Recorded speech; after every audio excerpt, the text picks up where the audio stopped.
दोस्तों जय श्री राम, सभी को प्यार भरा नमस्कार। आज हम आपके लिए जो वीडियो लेकर आए हैं, जो हमारा विषय चल रहा है, प्रगति के पथ पर विकास कैसे रुकता है। प्रगति के पथ पर विकास कैसे रुकता है।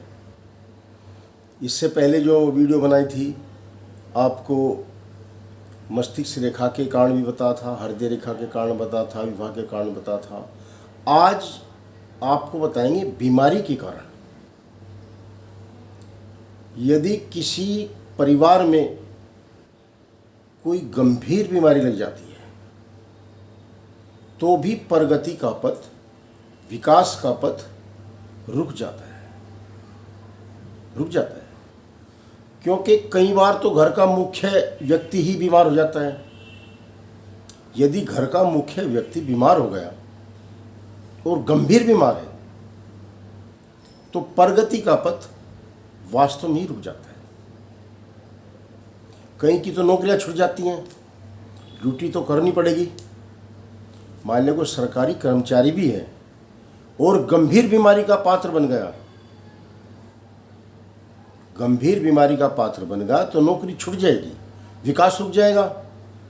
जीवन यात्रा जो चल रही है विकास की तरफ, वो रुक जाएगी। तो इसका क्या क्या कारण होता है, इसकी आप कैसे पहचान करोगे। आप बीमार ना हो उससे पहले सावधान हो जाओ। बीमार ना आपको परमात्मा करे, भगवान सभी को सुखी रखे, परंतु जीवन के साथ लगी हुई है सुख और दुख, खुशहाली, बीमारी, ये सब लगी हुई है। अपने बस की कोई बात नहीं है। तो आओ इसी के ऊपर हम विस्तार से आपको बताते हैं। देखो, मेरी देख लिया करो वीडियो, क्योंकि आपके लिए मैं बना रहा हूँ। मेरा अपना तो मैं तो देख रहा हूँ, मुझे तो पढ़ ही रहा हूँ। मैंने सीख भी रखा, पढ़ भी रखा, आपके लिए ही तो बना रहा हूँ मैं। फिर मुझे मैसेंजर पे पूछते हो, क्योंकि मैं नंबर किसी को दे रखा अपना, और मैसेंजर पे मैं परेशान हो जाता हूँ। किस किस को मैं कितना समझा सकता हूँ। जिसको कमेंट करना, कमेंट करके पूछ सके मुझे यह परेशानी है, मुझे ये परेशानी मैं बताऊंगा। मेरा बिजनेस तो प्रभावित हो ही रहा है, समझ भी रहे होंगे। वीडियो बनाने के लिए मुझे 1 घंटा सुबह चाहिए, जबकि मैं कोई एडिटिंग नहीं करता, कुछ नहीं करता, बनाता हूँ, भेज देता हूँ। पर विचार तो करना पड़ता है मुझे क्या बोलना है। लाखों आदमी देखेंगे, हजारों देखेंगे या 10 आदमी, जो भी देखेगा, पर संभल के बोलना पड़ेगा। लाइव है और कुछ बताना पड़ेगा। तो आइए बात करते हैं काम की। ये भी काम की बात थी। वीडियो देख लिया करो, और जो भी कमेंट किसी को पूछना है कमेंट में पूछ लो। मैं आपकी बात को गोपनीय रखा जाएगा, क्योंकि मैं जवाब ही मैसेंजर में देता हूँ। व्हाट्सएप नंबर में किसी को अपना देता नहीं, क्योंकि मेरा अपना कारोबार भी करना पड़ेगा मुझे। दूसरी बात कि पूरे दिन में इसी काम में लगूंगा तो रोटी कहाँ से खाऊंगा। अब समस्या आती है कि गंभीर बीमारी के कारण आपका कैसे जो विकास रुकेगा। गंभीर बीमारियां, किसी को हृदय रोग हो गया, हार्ट पेशेंट हो गया, किसी की किडनी फेल होने वाली है, डायलिसिस हो रही है। देख रहा हूं मैं, हमारे कई जानकार हैं, 8 साल से बराबर डायलिसिस हो रही है। बताइए, जब 8 साल से बराबर डायलिसिस हो रही है, एक बार का डायलिसिस का खर्चा कम से कम 3000 रुपये आ जाता है, और हफ्ते में 2-2, 3-3 बार डायलिसिस हो रही है। काम तो गया, रोजगार तो गया। तो ये सब भी हमारी हस्तरेखाओं में है, सब हस्तरेखाओं में। आज की थोड़ा वीडियो लंबी बनेगी, क्योंकि आज कई काम मेरे याद आ रहे हैं जो आपको बताने हैं। ये सब हस्तरेखाओं में। कल 2-3 सज्जन मुझे कई दिन से पूछ रहे हैं। एक मेरा कल खास बच्ची थी, उसने पूछा है कि जो ये वायुयान क्रैश हुआ है, इतनी बड़ी हत्याएं हुई हैं, सबके हाथ में क्या एक रेखा थी। सवाल तो परीक्षात्मक भी है और व्यंग का भी है। व्यंग भी होता है कई बार व्यंग भी तो करते हैं। क्या जानते हो, इतनी बड़ा हादसा हो गया, तुम्हारी क्या विद्या में है नहीं है। व्यंग भी आ जाता है, परीक्षा भी। मगर हमारे लिए सभी बात सीरियस होती है। देखो इतना बड़ा जब हादसा होगा, इतना बड़ा हादसा होगा तो ये साधारण घटना नहीं होती। सभी का वही नहीं था कि सबको भाई हवाई जहाज में ही मरना है, वायुयान में ही मरना है। अकाल मृत्यु तो थी, मगर फिर भी सबकी अकाल मृत्यु भी नहीं थी, सबकी अकाल मृत्यु भी नहीं थी। इसमें कई कारण बनते हैं, कई कारण बनते हैं। वैसे आज ये विषय चर्चा का नहीं था मेरा, मगर कई दिन से मुझे सवाल पूछे गए। इस विषय को हम फिर ही लेंगे कभी, क्योंकि फिर बहुत लंबी कैसेट बन जाएगी, ये वीडियो लंबी बन जाएगी। तो अब वहीं आते हैं। देखिए, सबसे पहले मैं ये उन लोगों को जानकारी देना चाहता हूँ जो लोग कहते हैं कि हाथ नहीं जिनके, उनका कैसे गुजारा होगा। उनको पूछो कि हाथ नहीं तुम्हारा गुजारा कैसे हो रहा, तुम्हारा काम कैसे चल रहा। हस्तरेखा में बहुत कुछ है, ये पूरा ब्रह्मांड है हमारा। बस हम देखने वाले क्या जानते हैं, सवाल इस बात का है, सवाल इस बात का है हम जानते क्या हैं। पौराणिक समय से, बीच में मैं एक और इसमें बात फंसा रहा हूँ, पौराणिक समय से जो है राजा लोग भी जो है हाथ दिखाने के लिए ज्योतिषी, हस्तरेखा के लिए ज्योतिषी बैठा रखे थे दरबार में। आज भी यही हमारा नियम चल रहा है। जो भी अपराधी होते हैं, जिनको सजा देती है सरकार, जिनको सजा मिलती है, तो उनकी हाथ के छाप लिए जाते हैं। हमारे जो पुलिस अधिकारी सुन रहे हो, आधों को इस बात का ज्ञान नहीं कि छाप क्यों लिए जाते हैं, बस परंपरा के अनुसार ले रहे हैं। किसी का घर में कोई पुलिस वाला पूछ कर देखो उसको, वो बता नहीं पाएंगे, बस एक परंपरा के हिसाब से ही छाप लेते हैं। एक चल रहा है, छाप लेनी है। इस पे विचार क्या है, इसके पीछे राज क्या है, इस बात को कोई भी नहीं जानता। किसी ने कथा सुन रखी हो, बात दूसरी है। इसके पीछे का राज है क्या? राजा लोग अपने यहाँ हस्तरेखा देखने वाले शास्त्रियों को बैठाते थे और उस अपराधी की छाप लेते थे, हाथों की छाप ऐसे लेते थे।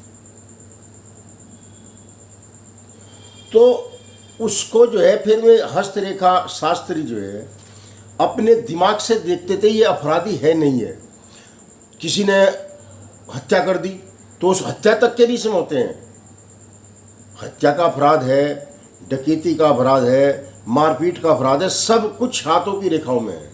जो परंपरा राजाओं के टाइम से चल रही और आज तक भी चली हुई है, वो बेशक आजकल कोई इसको नहीं समझता, पर परंपरा वही है। ये सब रेखाओं में है।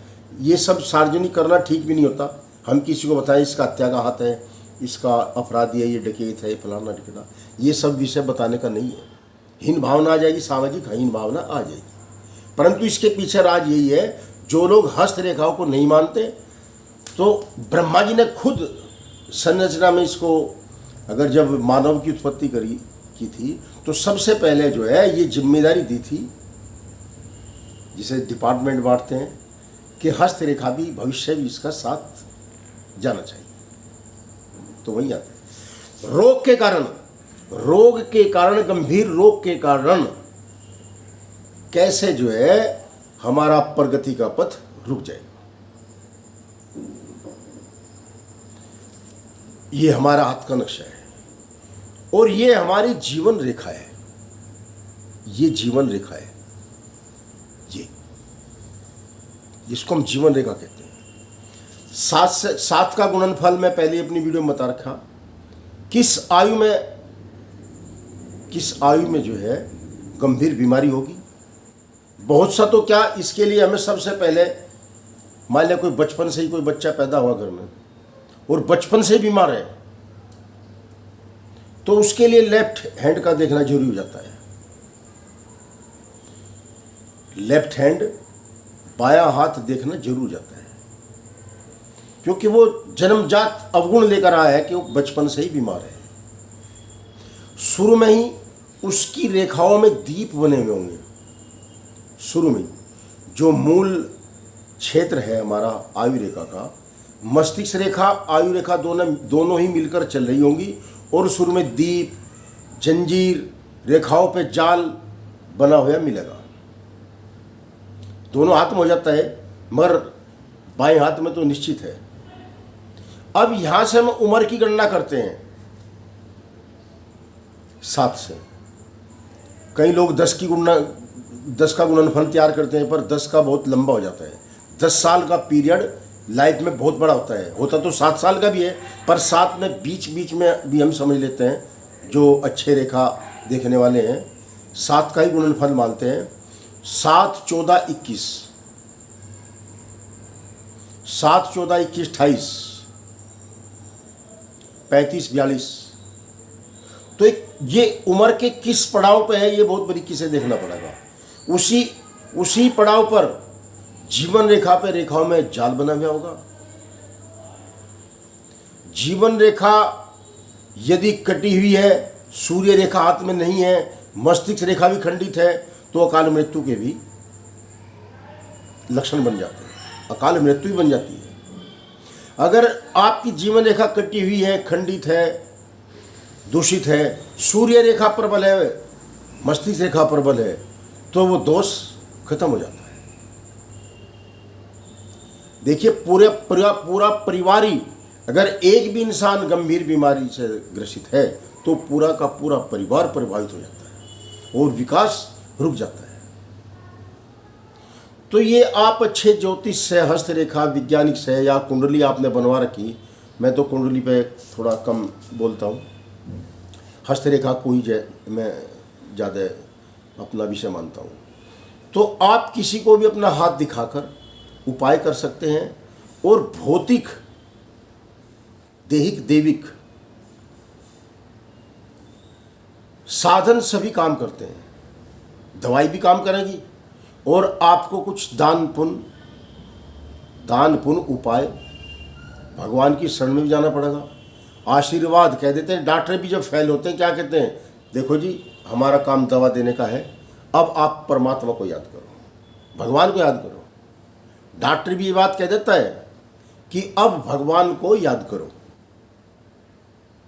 तो साधन दोनों ही काम आएंगे, साधन दोनों ही काम आएंगे, दवा भी, दान भी, ध्यान भी। इन सब साधनों पर आप जो है अपना कल्याण कर सकते हो, इन सब साधन से कल्याण कर सकते हो। देखो मैं कितनी बार कह चुका हूं कि ये विषय कितना काम का है आपके लिए है।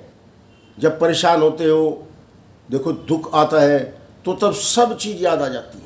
देवता भी याद आ जाते हैं, पितर भी रूठ जाते हैं, ग्रह भी उठ जाते हैं जो सोए हुए हैं, जो नहीं मानते भी मानने लगते हैं, जो नहीं मानते वे भी मानने लगते हैं।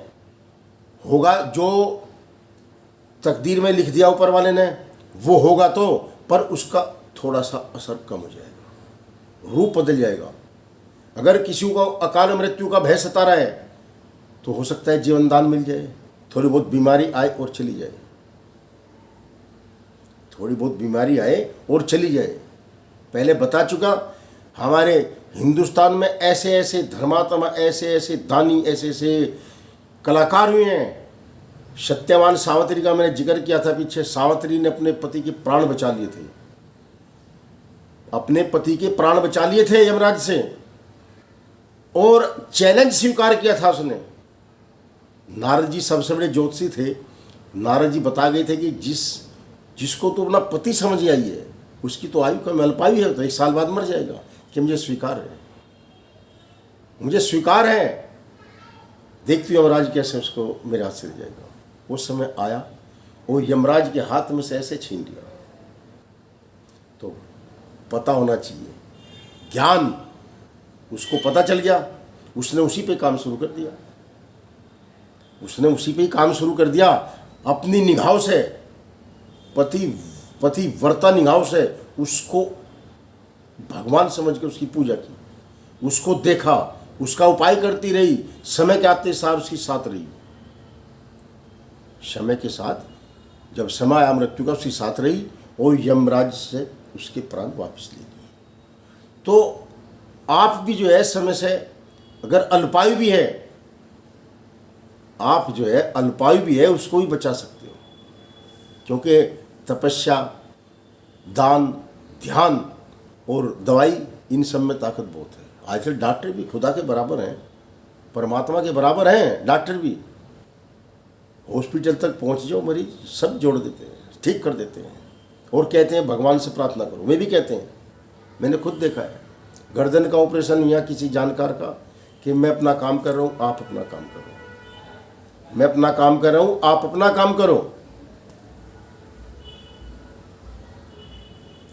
तो ये सब प्रावधान में है।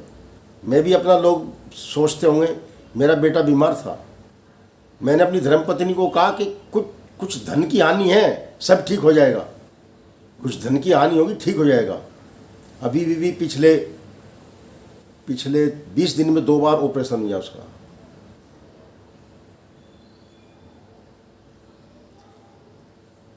उसका जो है 2 बार सर्जरी हुई है। अब सर्जरी के बाद फिर मुझे हाथ दिखाया, सर्जरी के बाद फिर हाथ दिखाया कि पापा मेरा हाथ देखो। मैं बेटे कुछ नहीं, बिल्कुल, जबकि बहुत गंभीर बीमार है बच्चा। भगवान का आशीर्वाद है, परमात्मा का। तो आप जो है गंभीर बीमारी से बच सकते हो, विकास का पथ भी आपका जो है चल सकता है। आप जो है ध्यान से, जो मैंने 2 शब्द आपको बताए, इन पे ध्यान दें, इन पे ध्यान दें और कमेंट में मुझे लिखें। किसी को परेशानी है, बहुत बड़ा ज्योतिषी नहीं हूँ मैं, आपका ही भाई बंधु हूँ, बस शौक़ है बात करने का, आपसे बात कर लेता हूँ। सभी को जय श्री राम। बहुत लंबी वीडियो बैठ गई और मन करता है आपसे बात करता रहूँ, ऐसे ही आनंद आता रहे। सभी को प्यार भरा नमस्कार। कमेंट में लिखें। ये आज का अधूरा रहेगा मेरा विषय, मगर बहुत वीडियो बड़ी बन गई है। ठीक है, कल फिर आपसे बात करेंगे।